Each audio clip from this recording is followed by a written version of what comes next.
ॐ तव कथामृतं तप्तजीवनं कविभिरीडितं कल्मषापहं श्रवणमङ्गलं श्रीमदाततं भुवि गृह्णन्ति ये भूरिदा जनाः।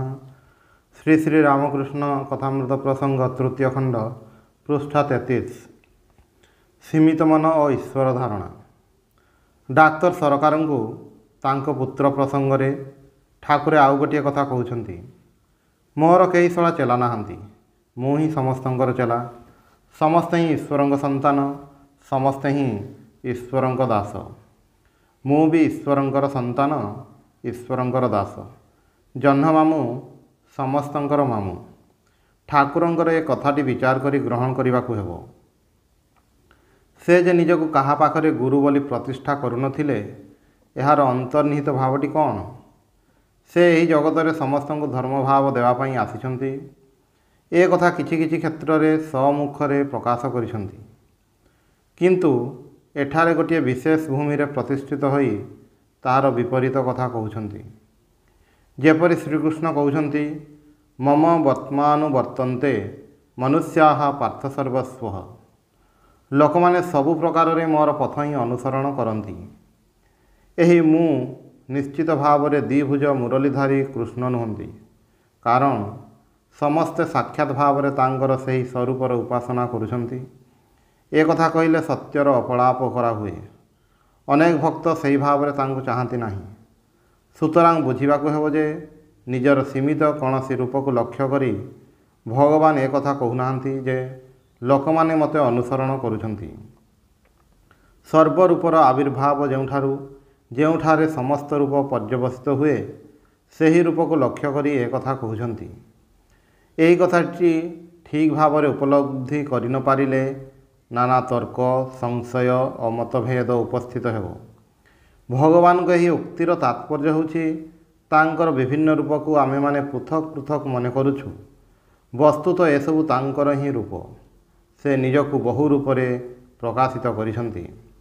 एथिपाई तांकर आउ गोटिए नाम होछि विभु, जार अर्थ विविध रूप रे जे निजकु प्रकाशित करिसंती।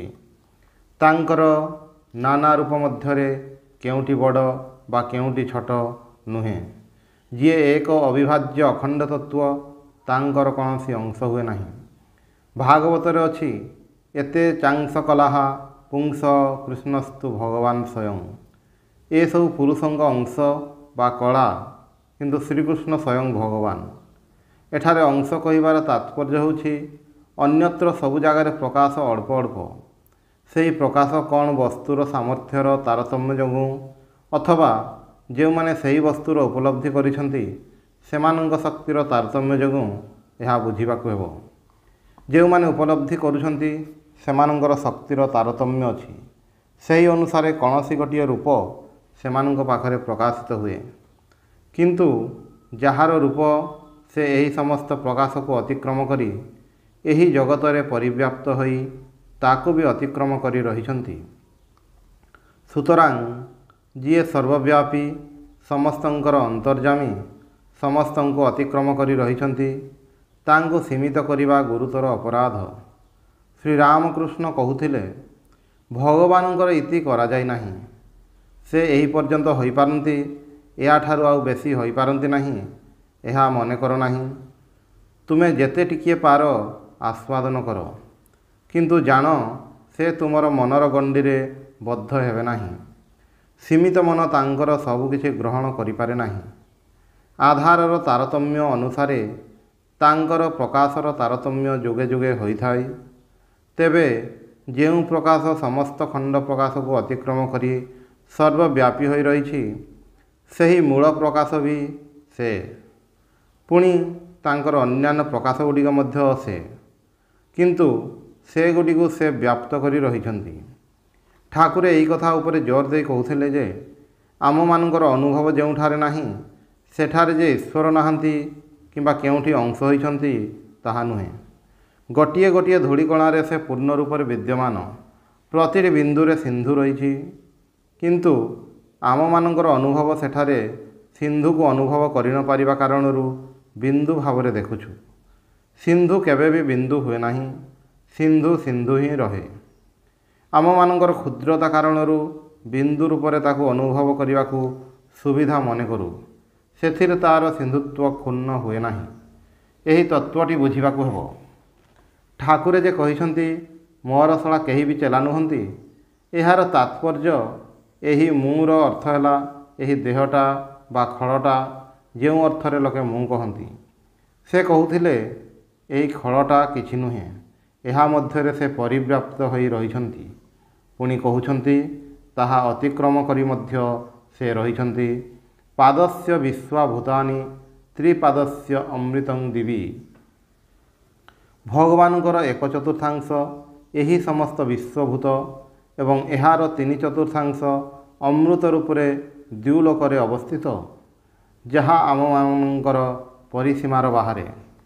ସୁତରାଂ ମନକୁ ଯେତେ ପ୍ରସାରିତ କରୁନା କାହିଁକି, ତାଙ୍କୁ ସମ୍ପୂର୍ଣ୍ଣ ରୂପେ ଗ୍ରହଣ କରିବା ସମ୍ଭବ ନୁହେଁ।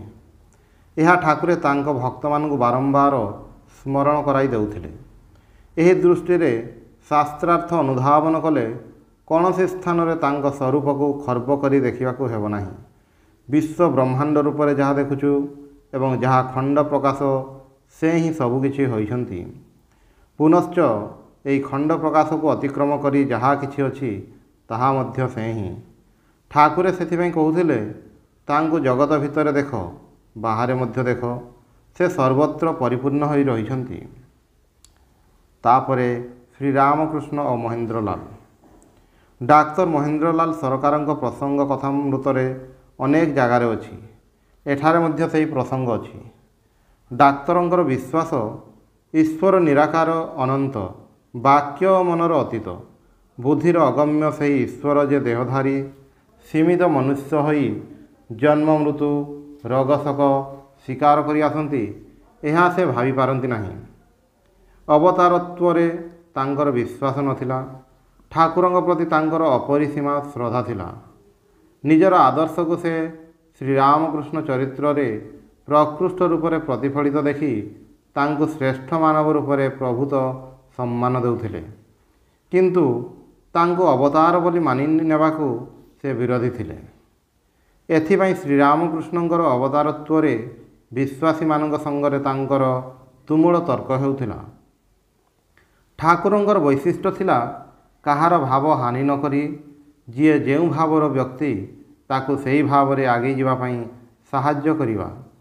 ତେବେ ଡାକ୍ତରଙ୍କର ସବୁ କଥା ସେ ବିନା ପ୍ରତିବାଦରେ ଗ୍ରହଣ କରୁନଥିଲେ। ଶିଷ୍ୟମାନଙ୍କୁ କହୁଥିଲେ ତୁମେମାନେ ଉତ୍ତର ଦିଅ। ମଝିରେ ମଝିରେ ଗୋଟିଏ ଦୁଇଟି କଥା କହି ସେମାନଙ୍କର ଉତ୍ତରକୁ ଆହୁରି ସ୍ପଷ୍ଟ କରି ଦେଉଥିଲେ। ଡାକ୍ତର ଠାକୁରଙ୍କୁ ମାନନ୍ତୁ ବା ନ ମାନନ୍ତୁ, ସେଥିରେ ତାଙ୍କର କିଛି ଯାଇ ଆସେ ନାହିଁ। ତାଙ୍କର ଉଦ୍ଦେଶ୍ୟ ଥିଲା ଡାକ୍ତରଙ୍କୁ ବୁଦ୍ଧିର ପଞ୍ଜୁରୀରୁ ମୁକ୍ତ କରିବା। ଠାକୁରଙ୍କର ପ୍ରତ୍ୟେକ କାର୍ଯ୍ୟର ଉଦ୍ଦେଶ୍ୟ ବା ଅନ୍ତର୍ନିହିତ ଗୂଢ଼ ରହସ୍ୟ ତାଙ୍କ ବ୍ୟବହାରରୁ ସାଧାରଣ ଦୃଷ୍ଟିରେ ବୁଝାଯାଉନଥିଲା। ସୂକ୍ଷ୍ମ ଦୃଷ୍ଟିସମ୍ପନ୍ନ ମାନଙ୍କ ଚକ୍ଷୁରେ କିଛିଟା ଧରାପଡ଼ୁଥିଲା, କିମ୍ବା ସେ ଯଦି ଉଦ୍ଦେଶ୍ୟ ବ୍ୟକ୍ତ କରୁଥିଲେ ତାହେଲେ ବୁଝାଯାଉଥିଲା। ଡାକ୍ତରଙ୍କର ରାତି 3ଟାରୁ ପରମହଂସଙ୍କର ଭାବନା ଆରମ୍ଭ ହୋଇଛି ଏବଂ 8ଟା ପର୍ଯ୍ୟନ୍ତ ଚାଲିଛି ଶୁଣି ଠାକୁରେ ହସି ହସି କହିଲେ, ସେ ଇଂରାଜୀ ପଢ଼ା ଲୋକ, ତାକୁ କହିବାର ସାଧ୍ୟ ନାହିଁ ଯେ ମୋତେ ଚିନ୍ତା କର, ଏବେ ନିଜେ କରୁଛି। ଠାକୁରେ କାହିଁକି ହସୁଛନ୍ତି? ମହାମାୟା ତାଙ୍କ ମାଧ୍ୟମରେ ଯେଉଁ ପ୍ରବଳ ଆକର୍ଷଣ ଚାରିଆଡ଼େ ପ୍ରବାହିତ କରୁଛନ୍ତି ତାହା ଦେଖୁଛନ୍ତି ଓ ହସୁଛନ୍ତି। ନିଜର ବ୍ୟକ୍ତିତ୍ୱ ବୋଧ ବା ସେ ନିଜେ କିଛି କରୁଛନ୍ତି ଏ ବୋଧ ନାହିଁ। ସେ ଜାଣନ୍ତି ସେ ହେଉଛନ୍ତି ମହାମାୟାଙ୍କ ହାତରେ ଯନ୍ତ୍ର। ସେହି ଯନ୍ତ୍ର ଦ୍ୱାରା ମହାମାୟାଙ୍କ ଖେଳ ଦେଖୁଛନ୍ତି ଓ ହସୁଛନ୍ତି। ଡାକ୍ତରଙ୍କ ଦ୍ୱାରା ମା ଏହି ଭାବରେ ଠାକୁରଙ୍କ ଚିନ୍ତା କରାଇ ନେଉଛନ୍ତି। ଡାକ୍ତର ଠାକୁରଙ୍କୁ ଅବତାର ମାନନ୍ତୁ ବା ନ ମାନନ୍ତୁ, ସେଥିରେ କିଛି ଫରକ ପଡ଼ିବ ନାହିଁ। ରୋଗୀ ହିସାବରେ ଦେଖିବାକୁ ଆସି ସେ ଠାକୁରଙ୍କ ଫନ୍ଦାରେ ଧରା ପଡ଼ିଛନ୍ତି। ବିଶ୍ୱବ୍ୟାପୀ ଏହି ଜାଲକୁ ଅତିକ୍ରମ କରିବା କଠିନ। ଅର୍ଥର କ୍ଷତି ହେଉଛି, କର୍ତ୍ତବ୍ୟର ତ୍ରୁଟି ହେଉଛି, ସବୁ ବୁଝୁଛନ୍ତି, କିନ୍ତୁ ଏପରି ଦୁର୍ବାର ଆକର୍ଷଣରେ ପଡ଼ିଛନ୍ତି ଯେଉଁଥିରୁ ନିଜକୁ ମୁକ୍ତ କରିପାରୁନାହାନ୍ତି। ଠାକୁରଙ୍କର ଭାବ ସେ ଏବେ ଧୀରେ ଧୀରେ ସ୍ୱୀକାର କରି ନେଉଛନ୍ତି। ଏବେ ଡାକ୍ତର କହୁଛନ୍ତି ଈଶ୍ୱରଙ୍କର ସବୁ ଗୁଣ ଅର୍ଥାତ୍ ସତ୍ୱ ରଜ ତମ ଅଛି। ପୁନଶ୍ଚ ରୋଗୀ ଦେଖିବାକୁ ଆସି ରୋଗର କଥା ବେଶୀ ହେଉନାହିଁ। କହୁଛନ୍ତି ତୁମର କଥା କହିବା ଭଲ ନୁହେଁ, ବେଶୀ କଥା କହିବ ନାହିଁ, କେବଳ ମୋ ସାଥିରେ କଥା ହେବ। ବୁଝାଯାଏ ଠାକୁରଙ୍କ ସଙ୍ଗରେ ଗୋଟିଏ ଘନିଷ୍ଠ ଆନ୍ତରିକ ସମ୍ପର୍କ ତିଆରି ହୋଇଛି। ଯେଉଁ ଘନିଷ୍ଠତା ଯୋଗୁଁ ନିଜ ମନର ଦୃଢ଼ ସଂସ୍କାର ସଙ୍ଗରେ ବିରୋଧ ଅସହ୍ୟ ହେଲେ ତାହାର ପ୍ରତିବାଦ ମଧ୍ୟ କରୁଛନ୍ତି। ମାଷ୍ଟର ମହାଶୟ ଡାକ୍ତରଙ୍କୁ ଠାକୁରଙ୍କ ଅସୁସ୍ଥତାର ଦୈନନ୍ଦିନ ବିବରଣୀ ଦେଉଛନ୍ତି। କଥା ପ୍ରସଙ୍ଗରେ ଶ୍ରୀଯୁକ୍ତ ମହିମା ଚକ୍ରବର୍ତ୍ତୀଙ୍କ କଥା ଉଠିଲା। ପୂର୍ବଦିନ ଡାକ୍ତର ଠାକୁରଙ୍କୁ ଦେଖିବାକୁ ଯାଇଥିବା ବେଳେ ମହିମା ଚକ୍ରବର୍ତ୍ତୀ କହିଥିଲେ, ଆପଣ ଡାକ୍ତରମାନଙ୍କର ଅହଙ୍କାର ବଢ଼ାଇବା ପାଇଁ ରୋଗ ସୃଷ୍ଟି କରିଛନ୍ତି। ତାଙ୍କର କହିବାର ଉଦ୍ଦେଶ୍ୟ, ଠାକୁରେ ସ୍ୱେଚ୍ଛାରେ ଏ ରୋଗ ସ୍ୱୀକାର କରିଛନ୍ତି, କର୍ମପରତନ୍ତ୍ର ହୋଇ ନୁହେଁ। ଯାହା ସ୍ୱେଚ୍ଛାକୃତ, ଇଚ୍ଛା କଲେ ହିଁ ତାହା ପରିତ୍ୟାଗ କରାଯାଇପାରେ। ଡାକ୍ତର ଭାବିଲେ ମନେ ହୁଏ କୌଣସି ଅଲୌକିକ ଉପାୟରେ ଠାକୁରେ ନିଜର ରୋଗ ନିବାରଣ କରିଦେଇପାରନ୍ତି, ଯାହା ସେ ଜାଣନ୍ତି ନାହିଁ। ମହିମାଚରଣଙ୍କ ମନ୍ତବ୍ୟରେ ଡାକ୍ତର ଆହତ ହେଲେ। ସେଥିପାଇଁ କହୁଛନ୍ତି, ଲୋକଟାର କି ତମଗୁଣ। ବନ୍ଧୁମାନଙ୍କୁ କହୁଛନ୍ତି ରୋଗ ଅବଶ୍ୟ ଦୁଃସାଧ୍ୟ, କିନ୍ତୁ ଏମାନେ ସମସ୍ତେ ଭକ୍ତଙ୍କ ଭଳି ସେବା କରୁଛନ୍ତି। ଏଠାରେ ଲକ୍ଷଣୀୟ ହେଉଛି ଭକ୍ତଙ୍କ ଭଳି କହୁଛନ୍ତି, ଭକ୍ତ କହୁନାହାନ୍ତି। ତାଙ୍କ ନିଜ ଭାବରେ ସେ ଦୃଢ଼ ଯେ ଶ୍ରୀରାମକୃଷ୍ଣ ଈଶ୍ୱର ଅବତାର ନୁହନ୍ତି, ମନୁଷ୍ୟ।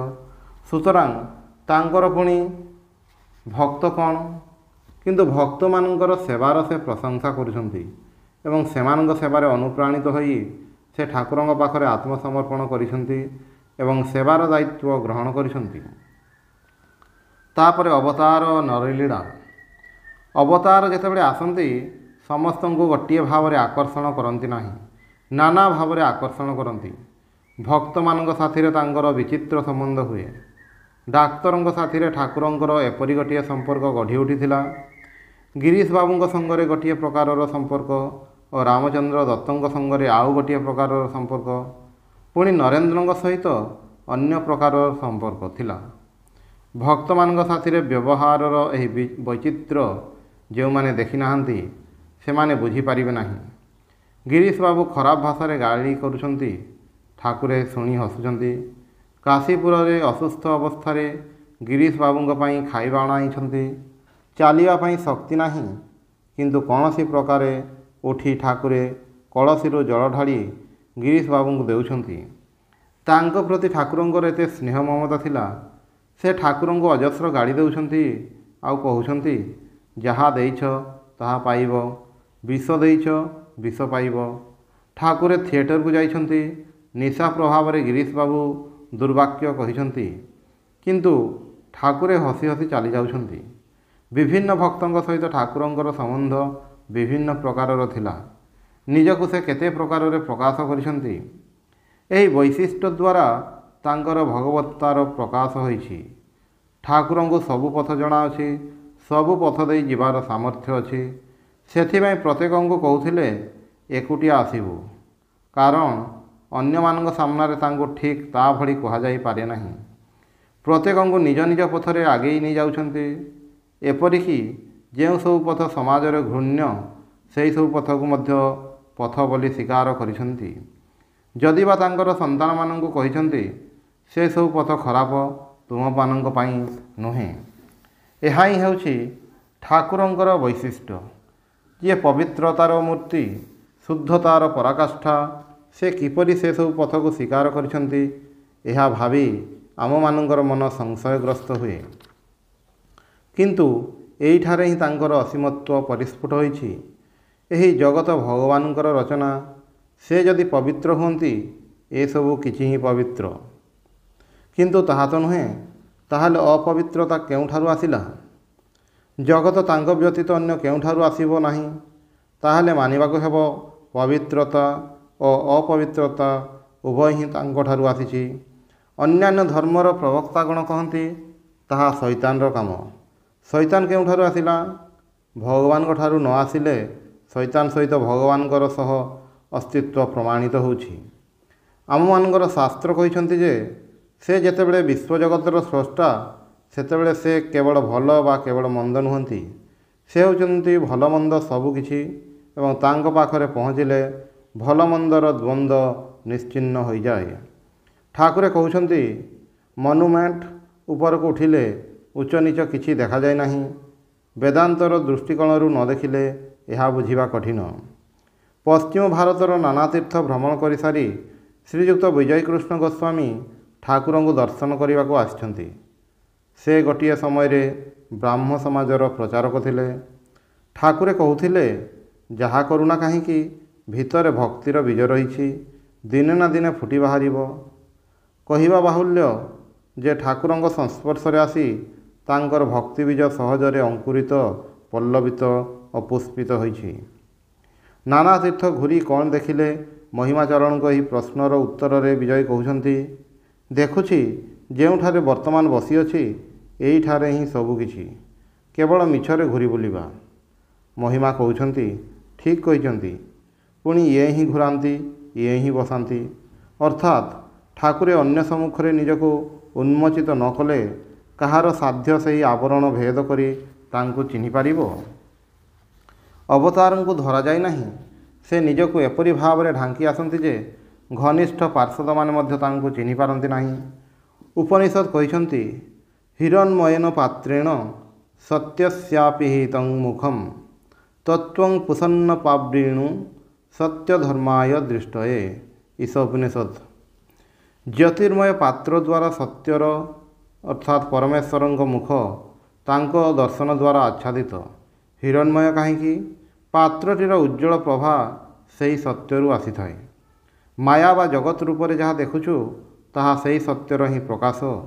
ମୁଁ ସତ୍ୟ ଧର୍ମ, ମୋର ଉପାସ୍ୟ ସେହି ସତ୍ୟ। ହେ ଜଗତ ପରିପୋଷକ ସୂର୍ଯ୍ୟ, ତୁମେ ମୋର ଉପଲବ୍ଧି ପାଇଁ ତୁମର ଆବରଣକୁ ଉନ୍ମୋଚିତ କର, ଯଦ୍ୱାରା ମୁଁ ସତ୍ୟକୁ ଦେଖିପାରେ। ଯେପରି ଛୋଟ ଶିଶୁ ମାଆଙ୍କ ମୁହଁରେ ଅଢ଼ଣା ଢଙ୍କା ହୋଇଥିବା ଦେଖି କହୁଛି, ମା, ତୁମର ଅଢ଼ଣା ଖୋଲ, ମୁଁ ତୁମର ମୁହଁ ଦେଖିବାକୁ ଚାହେଁ। ମୁଁ ସତ୍ୟଧର୍ମୀ, ସତ୍ୟକୁ ଆଶ୍ରୟ କରି ରହିଛି। ସେ ତାଙ୍କର ଆବରଣ ଉନ୍ମୋଚନ କରନ୍ତୁ, ମୁଁ ତାଙ୍କୁ ଦେଖେ। ସେଥିପାଇଁ ମହିମାଚରଣ କହୁଛନ୍ତି, ଇଏ ହିଁ ଘୂରାନ୍ତି, ପୁଣି ଇଏ ହିଁ ବସାନ୍ତି।